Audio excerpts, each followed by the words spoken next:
Hey, welcome back, everyone, to another episode of the Educational AD Podcast.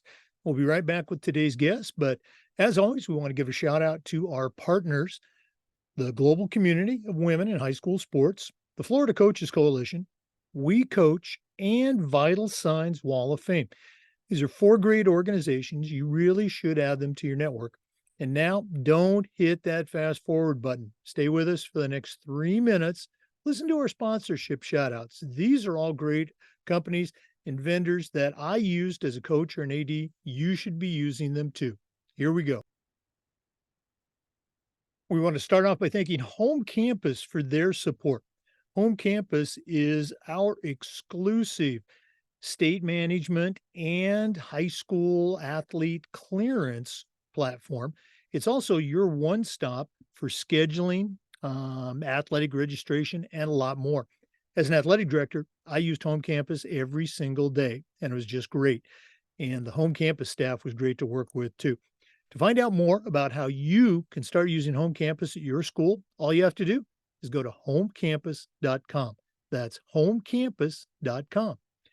We also want to say thanks to Gipper. Go to gipper.com.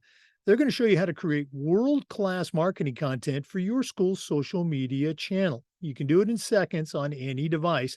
Start celebrating your teams, promote your athletes and your program, and use Gipper. Mention the podcast, you'll get a nice little discount. Gipper's used by over 3,000 high school and college programs across the country, and it's so easy, even I can use it. Go to gipper.com to get started. We also want to thank Hometown Ticketing. Hometown is the leading digital ticketing provider to schools and colleges, and it's because Hometown Ticketing offers more support, more security, more customization. Go to hometownticketing.com to get started. Simple and easy online ticketing. We also want to say thanks to Vital Signs Wall of Fame. They're on a mission to bring your school's legacy to life. Go to vitalsignswalloffame.com. Check out their great products. If you're looking for a cool way to display your school record boards for all the teams, for all the sports, or your school's Hall of Fame, or just tell more compelling stories, Vital Signs Wall of Fame will help you. Mention the podcast, you'll get a nice discount. vitalsignswalloffame.com. We also want to thank Huddle. Go to huddle.com and change the way you see the game. As a football coach, I used Huddle for years, but when I became an athletic director, I made sure our school was a Huddle school. And our coaches just loved the tools that Huddle provided that allowed them to coach our kids at their highest level. Huddle was a complete solution. And if you go to huddle.com, you're going to see why we believe in sports and teams believe in Huddle. Join the 6 million users and turn your school into a Huddle school. We also want to thank Snap Mobile. Go to snapraise.com and check out their entire suite of platforms designed to help you do your job better. If you're looking for a fundraising platform, stop. SnapRaise, hands down, the best you can use. They even have a program where they'll give you your funding before you actually start your fundraiser. Nobody else does that. They also have Snap Connect, Snap Manage, Snap Store, and a whole lot more. You'll find it all at snapraise.com. We want to say thanks to Sideline Interactive, indoor score tables and video boards. Go to sidelineinteractive.com. Check out their great products and schedule a live web demo to see their scoreboards and their score tables in action. You'll find it all at sidelineinteractive.com. Check them out today. We also want to say thank you to District 1. Go to district1.com. That's WON. And you're going to feel like you've won when you see their custom uniforms, their on-time delivery, and their one-at-a-time replacement program. You'll never have to buy a full set of uniforms again when you just need one or two replacements. Go to district1.com, click on the Team Gear button, and get your free quote. That's district1.com. We also want to say thanks to Athletic Surveys by LifeTrack. Go to athleticsurveys.com, and they're going to show you how they can create a custom survey that lets you take the pulse of your parents and your student athletes. Athletic directors already hear back from the 2% that want to gripe and complain about everything. Athletic Surveys will connect you with that 2%, but they'll also connect you with the 98% that love and support your program. And that's a tremendously valuable tool to have when you're talking with a frustrated parent, your principal, or your school board. You get started by going to athleticsurveys.com. That's athleticsurveys.com. Welcome back, everyone, to another episode of the Educational AD Podcast. We're going to Illinois today, and we're going to be visiting with Tim Jackson. Tim is the Director of Athletics at Richmond Burton Community High School, and that's in Richmond, Illinois. We were connected by a mutual friend, the great Rebecca Carr, Illinois Athletic Director, and we're excited to hear what Tim has to share. But first, Tim, welcome to the Educational AD Podcast. Oh, thanks for having me. Really excited to share a little bit about our school. Well, you and I were speaking before we started recording. It's summertime for our listeners. We're recording this on July 18th, so it's going to be very timely when you're listening to it. It is summer, and Tim's knee deep in all those summer activities that an athletic director has. So let's go ahead and jump right in. Tim, we always like to let our listeners have a chance to get to know our guests. So give us that quick bio, where you were born, where you grew up, maybe take us up through your own college years, and then we'll take our first break and then come back and hear about your early career. So what's the Tim Jackson origin story? I grew up in Lake Zurich, which is a northwest suburb of Chicago. So I actually was born in the city, and then my family moved out to the suburbs when I was, very, very young. I'm the oldest of four boys, so the house was always busy. There was always something going on, always somebody to cause some trouble with, which was always a lot of fun. I grew up. I played baseball, a little bit of basketball, a little bit of soccer. Growing up, I have a probably a unique background with athletic directors in that you really, really, really would have to do a deep dive to find my athletic prowess and my glory years, because there really weren't many. I loved playing baseball growing up, but unfortunately I wasn't very good.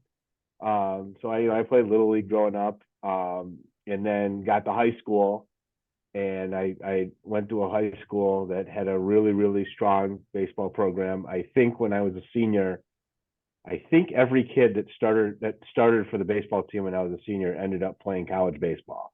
And I think there were probably 5 or 6 kids that played Division I ball, a couple of kids that played in the pros.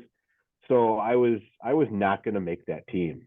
So I didn't really. I wrestled a little bit in high school, but how I got into athletics and involved in athletics in the high school when I was in high school was through officiating and through coaching youth baseball in the community. So every athlete knows their playing career ends at some point, and my career was ending at a pretty young age just because of talent, and there wasn't as much club and travel stuff around for high school kids when I 25 years ago. So I started officiating umpiring when I was in 7th grade, and did that all through high school and college, and also got involved through umpiring with some of the guys that ran the youth baseball organization in my hometown, and helped coach in high school and college in the summer. And that was it. That's kind of how I got involved in sports. And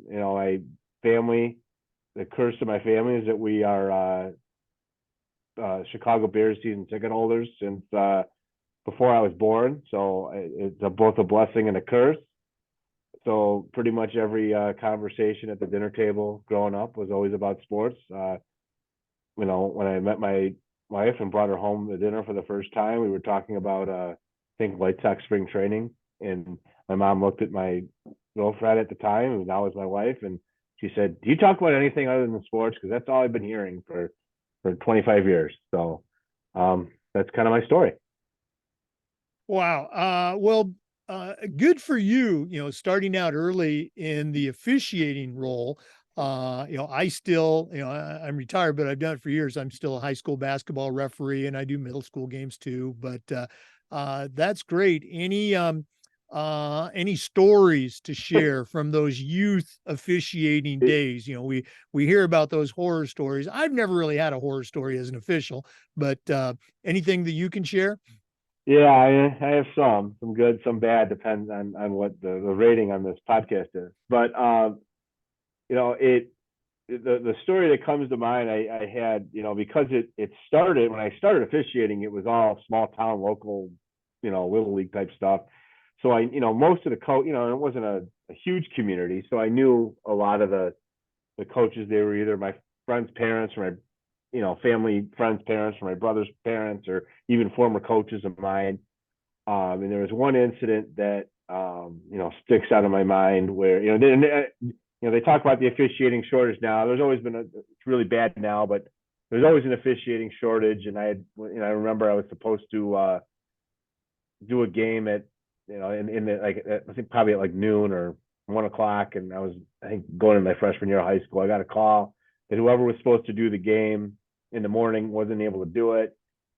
We need you to come and do the, you know, start early. And I didn't have a ride. So I had to ride my bike to the complex, and, you know, which wasn't very close. And so I drove, you know, drive my bike there. I'm like, oh, I could be sleeping. And, you know, it's like 90 degrees. And I'm going to be out there again. And this is going to be awful. So I do the game, had to do the game by myself. You know, I think it was probably 10-year-old baseball. And there was a play at first base where I called the kid, I think I called the kid safe. And he was probably out, you know, 30 years later, but whatever. Anyway, and the coach just goes, you know, comes completely unhinged. And, you know, he was the father of one of my brother's buddies, and, you know, I had known him for a long time, and, you know, he's yelling and screaming, and then of course the run comes around the score, and that's why they lost the game. And he's, you know, he's following me to the concession stand and yelling and screaming at me, and I'm 14 years old. And I'm just like thinking, like God, I could still be sleeping. I wasn't even supposed to do this game. And yeah, I guess my point is that, you know, I diffused the situation and it kind of became a legendary story in the community. But I still think back to those days and the conflict resolution that I learned as a 14-year-old, having this adult yell and scream at me, and again, it was inappropriate and is what it is. But I learned to de-escalate when, you know, when someone was upset at me, and it was something that those skills that I learned at, you know, 14, 15 years old are something that I still unfortunately had to deal with today. Now they're not yelling and screaming at me, and I have a little bit more authority than I did when I was a high school kid, but it definitely gave me a sense of, like, you know, I'm not going to let people walk all over me, and I'm the person in charge. So I would say that those experiences that were extremely formative to me. Wow. Great, frontline training there Yeah. as a 14-year-old. And again, you know, parents, fans, whatever category it is, you know, following any official, but particularly a 14-year-old off the floor, off the field, whatever. You just got to question that It person's intelligence. Have yeah. you ever, had Me occasion to come across that dad, so to again? circle back, the irony in it, and again, you know, years later, God, had to be, because I was at a bar, so it was, you know, it was had to be at least 10 years later. The individual saw me, and we were able to laugh about it, and he bought me a drink and apologized, and, you know, but you do remember those things, and they happen. So, and unfortunately they happen more than they should, and we as ADs need to figure out how to stop it from happening. And in hindsight, you know, you know, there probably were some steps that could have been taken, you know, prior to, you know, him getting up and following me up at the concession stand. So I was trying to get my Gatorade, and, you know, there was another coach that stepped in and tried to de-escalate the guy. And you always got to thank the people that took that, you know, took those necessary steps to protect the guy that is really just trying to earn a buck. Oh yeah, absolutely. We're gonna take a break, but we're gonna revisit, you know, the officiating thing later in the podcast. For our listeners, our guest today is Tim Jackson. He's the director of athletics at Richmond Burton Community High School, and that's in Richmond, Illinois. As I said, we're going to take our first break, but we're coming back with more. This is the Educational AD Podcast. We want to say thanks to Home Campus, which is the exclusive high school and state association information management platform for the podcast. It's also your one-stop platform for scheduling, student athlete eligibility and clearance, and a whole lot more. As an athletic director, I used Home Campus every single day, and you should too. To find out more about how easy it is to use Home Campus, just go to homecampus.com. That's homecampus.com. We also want to thank Gipper for their support. Go to gipper.com, start creating custom content for your school's social media channel. Mention the podcast and you'll get a nice little discount. Start celebrating your teams, promoting your program, and use Gipper. As I like to say, it's so easy, even I can use it. That's gipper.com. Check them out today. Welcome back, everyone, to the Educational AD Podcast. Tim, you kind of took us up through those college years, developing and nurturing that love for athletics as an official, although, had some hairy moments. Take us through your journey post-college. What were some of the positions that you held that led to you becoming the athletic director at Richmond Community? Sure. I had, always obviously wanted to coach baseball. I had wanted to become a teacher, so I taught social studies, and always knew that I wanted to coach. And I always was hesitant because I wasn't sure, like, okay, are they going to let me do this? Because I didn't play at a high level. Like, I always wondered, like, are they going to want some guy that didn't, play high school baseball to coach high school baseball? My logic on it was like, hey, look at the NFL and look at Major League Baseball. There's lots of head NFL coaches that didn't play in the NFL, and there's lots of managers that didn't play in Major League. So maybe I could pull this off.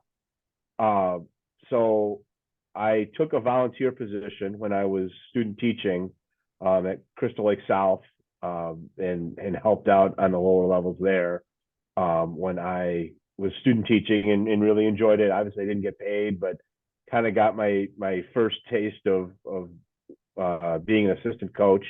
And then I got my first teaching job in Huntley, which is in our county, but kind of on the other side of the county. At this point, it's 20 years ago. And they had an opening on the baseball staff, and I interviewed my first year and was selected and was like the freshman assistant, basically. And then there was some shakeup on the staff. There was a new head coach after my first year, and he hired me to be the head freshman coach. And I was lucky enough to have my first team was by far my most talented team I ever coached. I had a real special group of kids. And because the head coach was new and the whole staff was new, and I was in the building, and he probably knew me the best. He had confidence in me. He didn't bring any of the freshmen up to the sophomore level that year, and so I had a really talented group of kids that loved baseball. We won a lot of games, had a lot of fun. I think we were 21-6, and I thought I was like Tony La Russa, because here I am with all these talented kids, and I'm winning all these games. And then the next year, the staff turned over at the sophomore level, and he hired one of his, a guy he knew, and he started bringing some more kids up, and the class wasn't as talented. And then I think we went like 8-18, and all of a sudden I was like, oh, well, maybe I'm not as good as a coach as I thought I was, because I didn't have any talent. But I, at that stop at Huntley, I worked under Andy Jagobowski, who's a Hall of Fame baseball coach in Illinois.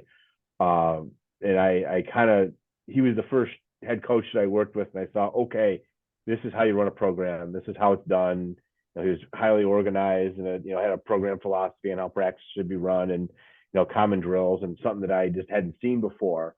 I worked for him for 2 years as the freshman coach, and then moved on to a different district, a little bit closer to home, in Round Lake, which was different in that I again was hired as a lower level coach at that school, and it was very different in that it was a community where it wasn't really a baseball community. Crystal Lake and Huntley were big time baseball communities. Both of them, just in the last couple of years, have have won state trophies in our our highest classification level. Round Lake, love the community. I spent 14 years there. Is not Doesn't have a real strong baseball background, and I was hired as a freshman coach, uh, teaching. My team. I'd have a lot of kids that had never played competitive baseball in their life, coming out for baseball, playing against some of the best programs in the Midwest, which was highly challenging. So I had to redefine what coaching is. Where when I was at Huntley, I was, I'm preparing you for the varsity, and I'm coaching a future college baseball player, and now I'm in Round Lake, and the kids never played baseball before. I had to really break the sport down, and really learn the basics, and use it as a way for the kid to connect to the school. We had some kids that that were from backgrounds where they had never experienced organized athletics before, so we had to teach them how to be an athlete, when to show up to practice, and that experience drove me towards wanting to get even more involved with athletics at a larger scale. Shortly after I came to Round Lake, we had a new athletic director, who kind of took me under his wing. I'll give him a shout out. His name is Mike Nizwicki, and he had just taken over the athletic director position. It was his second year, or my second year was his first year, I think, or maybe it was my third year. I don't remember, a long time ago. But anyway, I was going through a master's program at the time, and I needed internship hours, and Mike needed help in the office because things were very chaotic. The guy that had left things in a bad spot, and Mike needed help, and I needed hours for my internship, and Mike put me to work in the athletic office. And I sometimes say I started an internship in 2011, and I don't think the internship ever actually stopped. I think I just got the master's degrees, but still kept showing up. And Mike kept putting me on the schedule to be in the office. After my internship ended, he figured out a way to make my duty in off periods in the athletic office. So I kind of sort of became one of his assistants. And I learned a lot from him on how to run an athletic program. And I also learned a lot from him in terms of like what high school athletics should be about. It should be about connecting kids to school and giving kids experiences that they can do throughout life, and figuring out a way to stay involved. And I use that as a formative way to become who I am as an educator. And after working with him, I had this idea that, like, okay, I'd like to run an athletic program myself one day. So how do I get there? And having this sort of non-traditional background where I wasn't a head coach, I didn't have a highly decorated college athletic experience. I knew I would have to take probably an unconventional path towards where I wanted to be. So, I became a dean of students, but kind of kept the assistant athletic director position as well, and then went over to a middle school in the district, did the middle school athletic director position as well, and then ended up back at the high school and was a high school assistant principal. And then I worked so I was the assistant principal that oversaw the deans and student services and student support. And then there was a guy that oversaw the department chairs and curriculum and instruction. And at Round Lake, at a fairly large suburban high school, 2,200 kids. So there was basically, we were two of the assistant principals that ran the building. And then that guy, the AP curriculum instruction, Mike Baird at Round Lake, left during COVID, like the COVID year, 2020, to be the principal at Richmond Burton. And so he left, I stayed at Round Lake, and then the next year, the AD position opened up at Richmond Burton, and I kind of looked at it and said, okay, here's your chance. Richmond Burton is unique in that, we are a 520 student high school in an area with, lots of very large high schools. We're small. So I was like, well, maybe a smaller school would give me a chance to do this. when a bigger school might not, because they might be able to, they're going to have their sitting head coach. I was like, well, Mike knows me, I've worked with him before, maybe he'd give me a chance, and it worked out, and that's how I ended up here. I always love to hear the journeys that we all take, and you make a very strong point. I think a lot of young ADs, they come out of college and they want to be an AD right away, and they don't understand that it's these steps, these experiences that you talked about, particularly the internship, volunteering and getting that hands-on experience at events, working with and underneath an athletic director that gives you that practical experience that you're not going to find in a master's course, and you're not going to find as a head coach. As a head coach, you're focused on that team, and you really don't have that global perspective that an athletic director or an assistant athletic director or an intern athletic director is going to have. So, great job. And it probably, has made you the AD that you are today. We're going to take another quick break. We're visiting today with Tim Jackson. He's the athletic director at Richmond Burton Community High School in Richmond, Illinois. We're coming back with more, so please stay with us. This is the Educational AD Podcast. We want to say thanks to Hometown Ticketing for their support of the podcast. Go to hometownticketing.com. Hometown's the leading digital ticketing provider to schools and colleges. And the team at Hometown, they're not only going to show you how to set up and sell your tickets online, how to collect your revenue, that's important. They're also going to provide you with a dedicated client success manager to provide hands-on support every step of the way. And Hometown's not just for athletic events. You can sell online tickets for things like school plays, concerts, school dances, even graduation. You'll find it all at hometownticketing.com, digital ticketing that offers more. We want to thank Vital Signs Wall of Fame for their support. If you're looking for a really cool way to display your school record boards for all your teams, for all the events, or your school's Hall of Fame, go to vitalsignswalloffame.com. Check out their interactive touchscreen video consoles. It's a great way to showcase your school's diverse history and your proudest moments. That's vitalsignswalloffame.com. Mention the podcast, you'll get a nice little discount. vitalsignswalloffame.com. Hey, welcome back, everyone. We're visiting today with Tim Jackson, the athletic director at Richmond Burton Community High School in Illinois.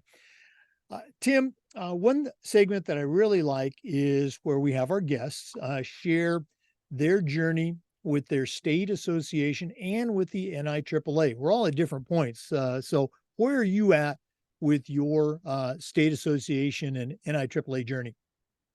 Sure. I'm entering my third year as an athletic director. So I joined the IADA my first year as an AD. So I guess this would be entering my third year as an IADA member. And we're a dual membership state, so we're also a member of the NIAAA. I attend. They do monthly meetings, check-in meetings. I think it started during COVID that are virtual. I attend virtually all those. They do a PD series. Rebecca Carr she organizes monthly PD sessions, and I've attended a handful of those, and they've been very helpful. They're topical, they're short, and they're usually presented by sitting ADs, which is for me is always helpful when it's somebody that's sat in the chair that I'm sitting in.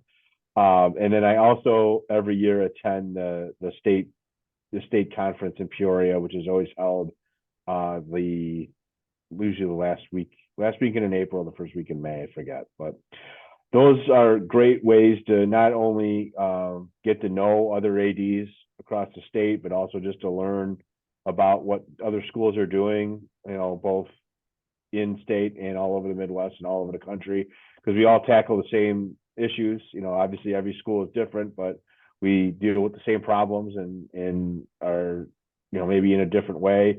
It's also been helpful for me to connect with other smaller school athletic directors. One thing that is unique about where we are located, I mentioned this in the previous segment, is, we're a 550 student high school, but other than the handful of schools in our conference, most of the other schools around us are more than twice our size. So it makes, the job difficult in that the AD job in a 550 student high school is way different than the AD job at a 2,500 student high school. So just being able to connect with some colleagues that are in a similar situation where they're running an athletic program for a smaller school has been very helpful.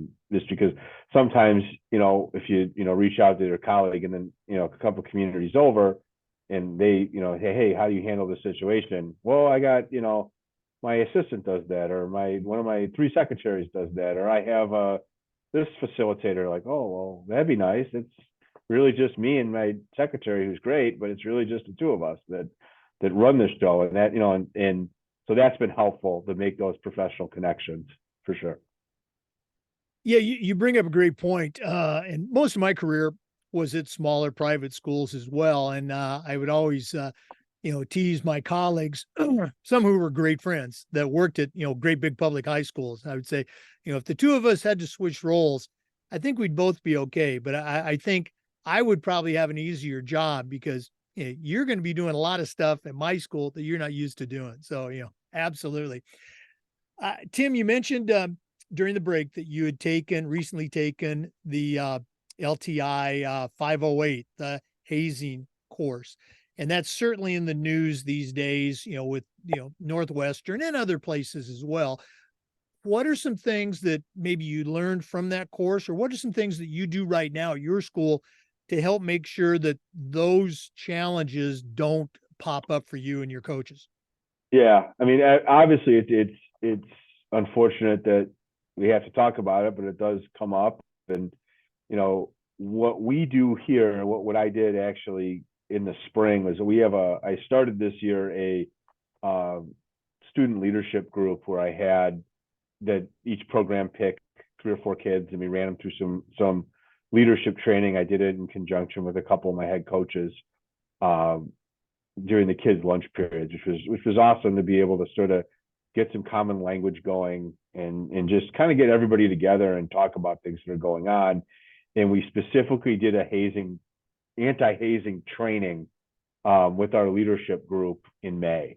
And unfortunately, Illinois has had some pretty high profile cases just in this immediate area that have popped up in the last 10 or 15 years. So we were able to pull those, news stories and share them with the kids and describe what happened, and then also describe, what happened to the students and also to the staff members, who were unfortunately, held responsible for what happened. Obviously, being able to help the coaches and the kids understand, the distinction between, that's a program tradition, that's something that shouldn't be going on, and no different than in the classroom, when you say, oh well, we've always done it this way, or oh, we've always done this and nobody's ever said anything about it, making sure that hey, like, that's not okay, we shouldn't be doing it. And just because nobody's ever said anything, or just because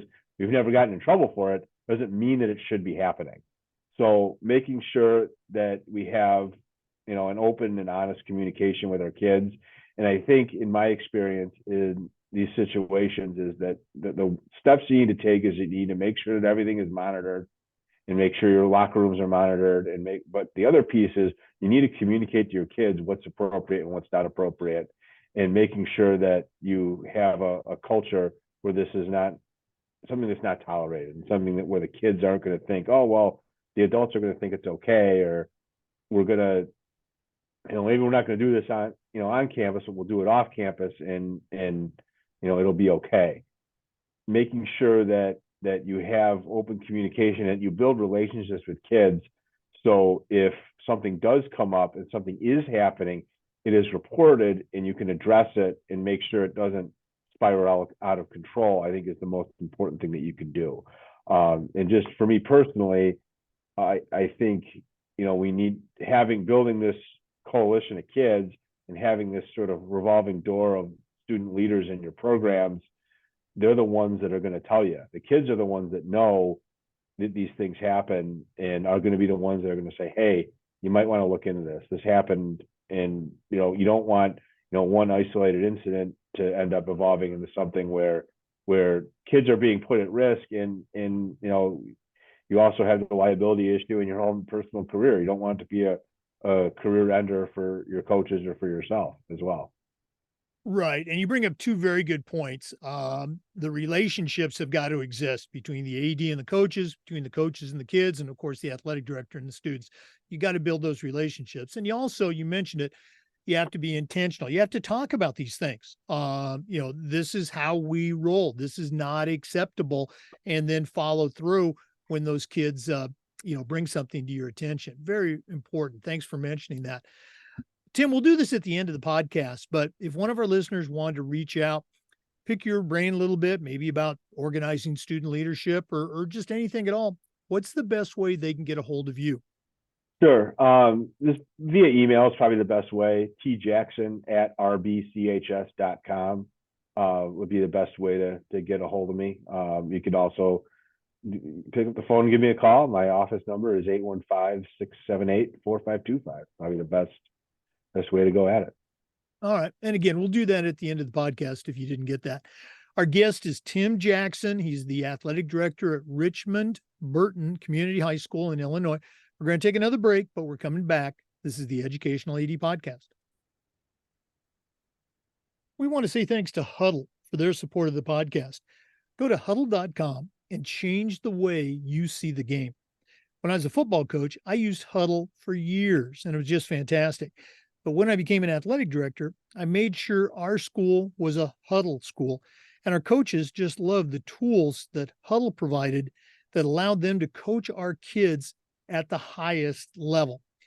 Go to huddle.com and see why we believe in sports and teams believe in Huddle. Join the 6 million users.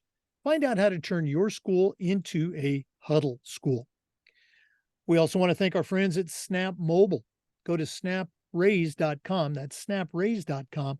Check out their entire suite of platforms designed to help you as an athletic director do your job better.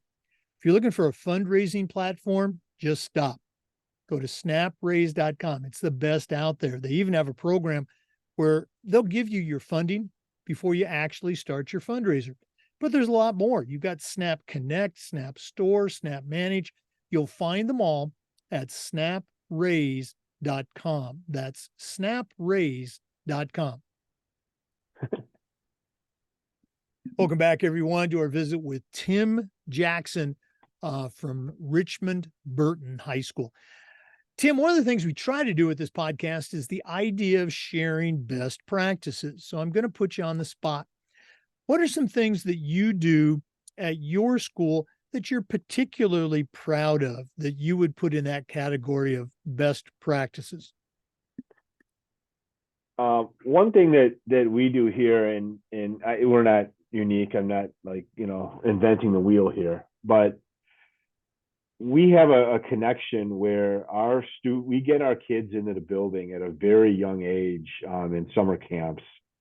So we offer a youth camp, I think, for pretty much every sport for kids at the elementary level, and get them excited. We're the Rockets. Get them excited about being a Rocket at a very young age. So we have a very strong tradition here in football, and we have a youth football program, the Comets, and we have Comet night at our first home football game every year. And I think every little kid in the entire community of Richmond and Spring Grove, which are our two feeder communities, I think every kid that lives in the two communities come here, because there seem to be like a million little kids here every year. And we do a parade of athletes where they have their jersey on and walk along the track as the team is warming up. And it gives those kids a real strong connection to like, hey, this is cool. when I come to school here, I'm going to play on the field and I'm going to be a Rocket. So that's really neat. We do it with basketball. We've done it with volleyball. We've done it with baseball and softball, and it's the kids get excited to be a part of what we're doing before they're even here. So when they come here, it's like they're finally, now I finally get to put on the Rocket uniform and have a strong connection to my school. So that part not unique, but it's something that I think we have a lot of success here where we have a lot of really strong programs, and I think that helps. The other piece that we have is our coaches do a really good job of working with youth coaches in the community on teaching the core things that they believe. So they're not walking in on day one at practice, at freshman practice, and the kids don't know anything or don't know any sort of thing with the program philosophy. So that is helpful. I mentioned the leadership program that we started last year. That's another thing that I think we are doing very well. It's new, but I think that's something that can really add to what we do. The other piece that I think is unique to what we do is some student recognition pieces. You see a lot of signing days and out there, and we do signing day a little bit differently, and we try to personalize it a little bit more for the kids, specifically because we're small. And again, this is something that I can get away with because of the size that we are, where I realized if I was at a bigger school and you had 35 kids that were signing letters of intent, you wouldn't be able to do this. But we do an individual signing day for each kid.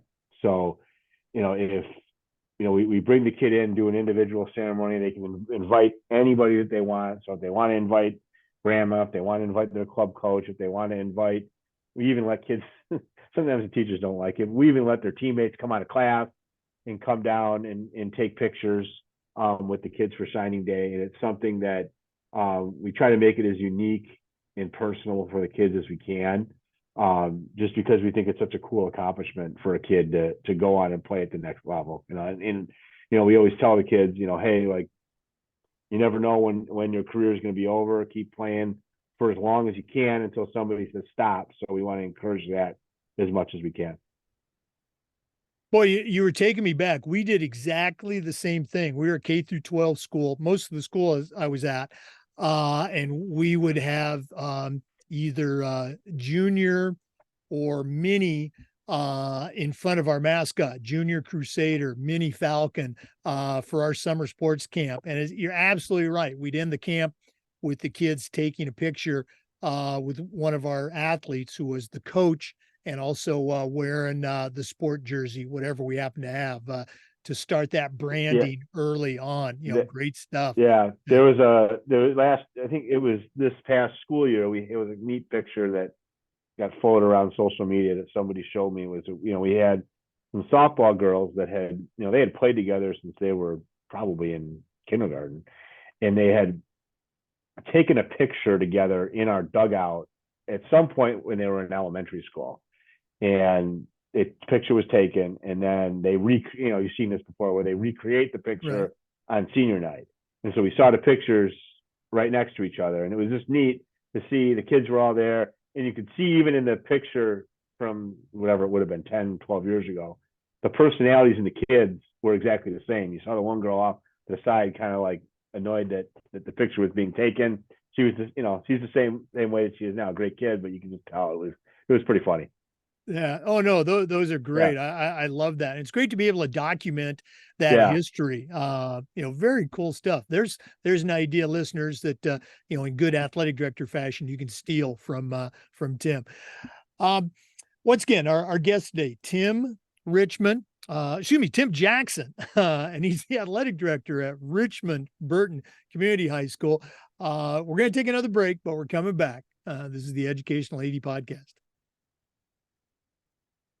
We want to thank Sideline Interactive for their support. Go to sidelineinteractive.com and schedule a live web demo to see their indoor scoring tables and video boards in action. Probably one of the best purchases I ever made was our Sideline Interactive Indoor Score Table.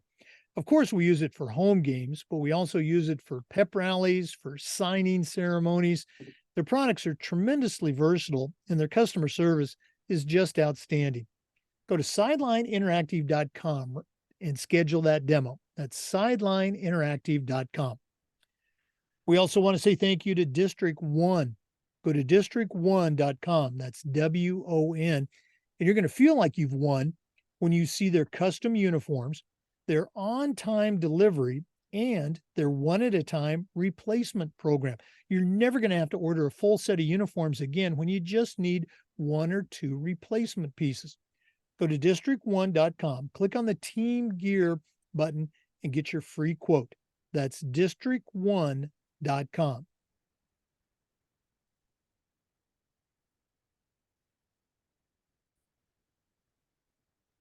Hey, welcome back, everyone, to the Educational AD Podcast. Tim, you and I were talking during the break, and you've got something that you're passionate about. So let's go and explore this a little bit more. What do you want to share with our listeners right now? So I mentioned this in the early first segment about just my background in officiating, and I could, if I had to guess, I'd say I've probably umpired between 1,000 and 2,000 baseball games in my life.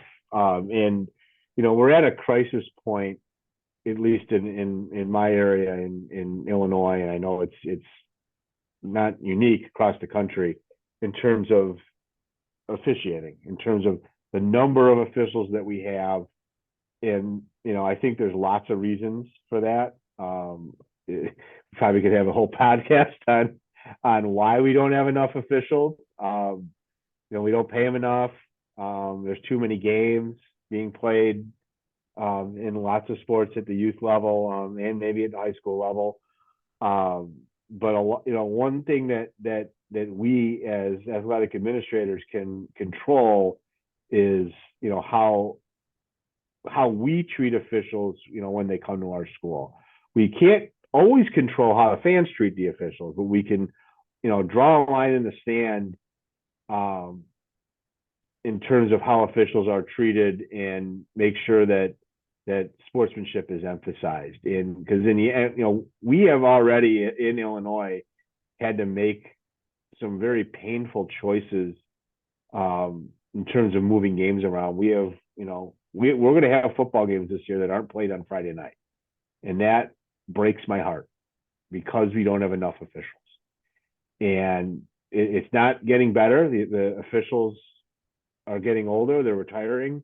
They decide they don't want to do it anymore, and unless people are signing up. So we need to do something to get more people to officiate. And I think it's a two-pronged approach. We need to be better about recognizing bad behavior and addressing it and not tolerating it. And I'll be the first to admit, I'm sure there's been times when I should have addressed things that I didn't. I try my best to, when I think something is inappropriate, to address it with the individual.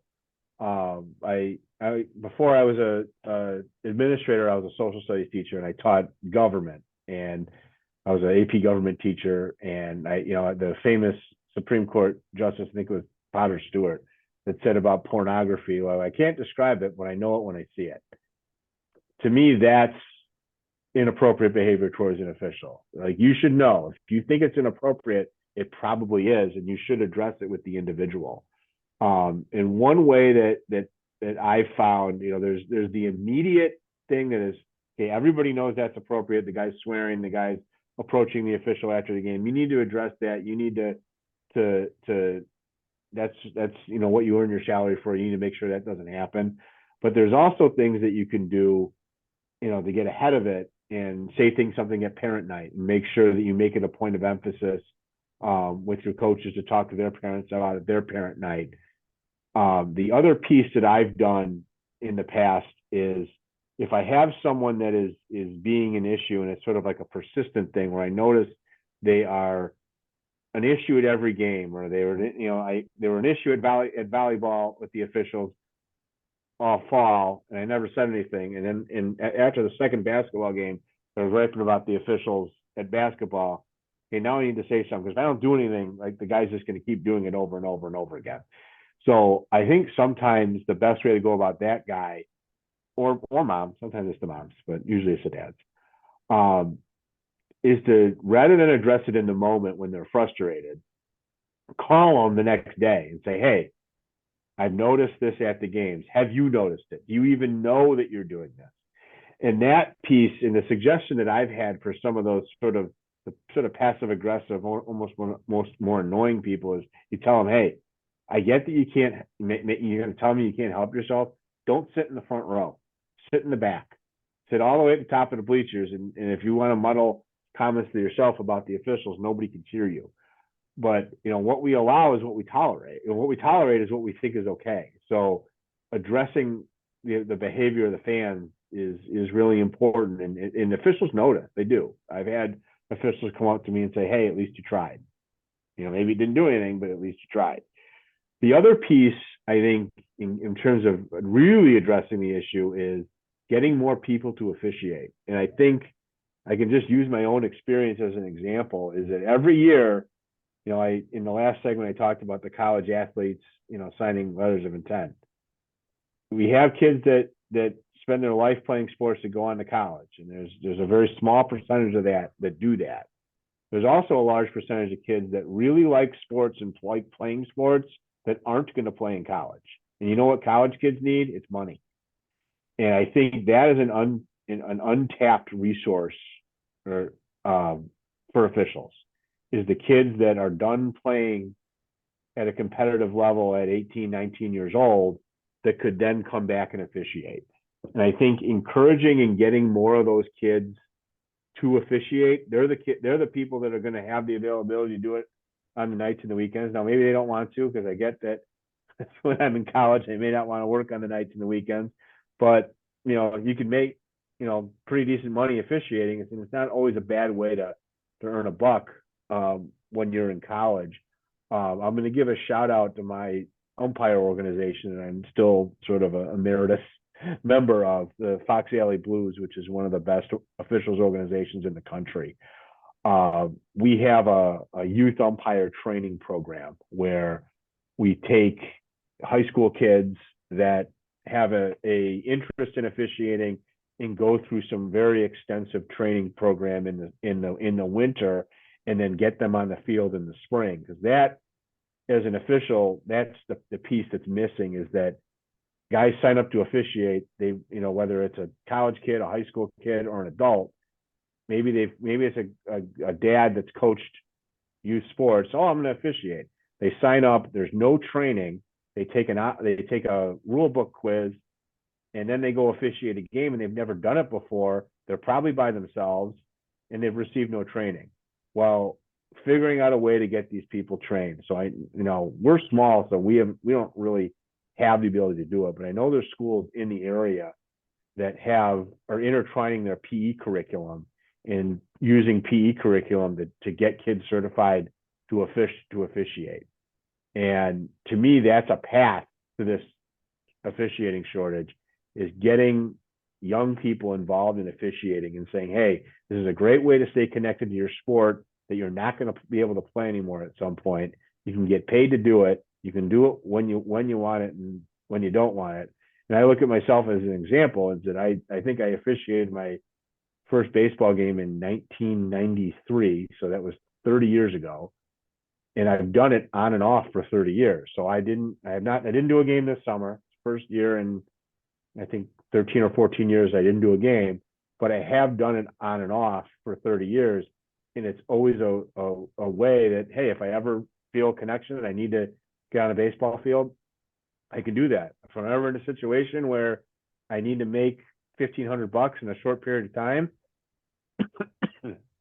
I can make $1,500 fairly easily in the summer umpiring. So I think it's a way that getting those kids that are connected to that sport, that, hey, I've played baseball or basketball or football or volleyball or whatever my entire life, and now I'm not able to anymore for whatever reason, get them to do it. Yeah, and you brought up a ton of great points there. I wish you had more time. One thing you mentioned, I've heard this many times, what we tolerate, we allow. I have a different version that's the exact same thing. Everything we see at your school, everything we see at my school, everything we see, it's either coached or it's allowed. Which one is that? And I'll ask athletic directors, do you coach that behavior or do you allow it? I guess you don't coach it, but you're certainly allowing it. And I would tell my coaches, hey, I'm paying you to coach the kids. If you're yelling at the officials, who's coaching the kids? Well, the answer is nobody. Okay. You got a problem with the officials, talk to me. I'll take care of the officials. Okay. You coach the kids. Great stuff. And you're absolutely right. Getting that next wave of officials. I'm 65 years old, and many times in a 3-man crew down here in Florida, I'm the youngest guy on the Yeah, crew. yeah, And so again, we need some more officials. Very cool stuff. Tim, this has been great spending some time with you, and I wish we had more time, but we're not done yet. We always wrap up with the athletic director's toolbox. So we're going to take our final break and hear from Athletic Surveys, who sponsor this. And when we come back, we're going to find out what Tim Jackson, I almost said Richmond again. We're going to find out what Tim Jackson is going to put in his new athletic director toolbox. Please stay with us. We want to thank Athletic Surveys for sponsoring the AD Toolbox segment. Athletic surveys are a quick, easy, and it's an affordable way for you to collect comprehensive data that allows you to evaluate and improve your entire athletic program. Athletic directors usually hear back from the 2%, the folks that want to gripe about everything. Athletic surveys will connect you with the 2%, but they'll also connect you with the 98% that love and support your program. And that's a tremendously valuable tool to have when you're talking to a frustrated parent, your principal, or even your school board. Go to athleticsurveys.com. They're going to create a custom survey that will let you take the pulse of your parents and your student athletes. That's athleticsurveys.com. Check them out today.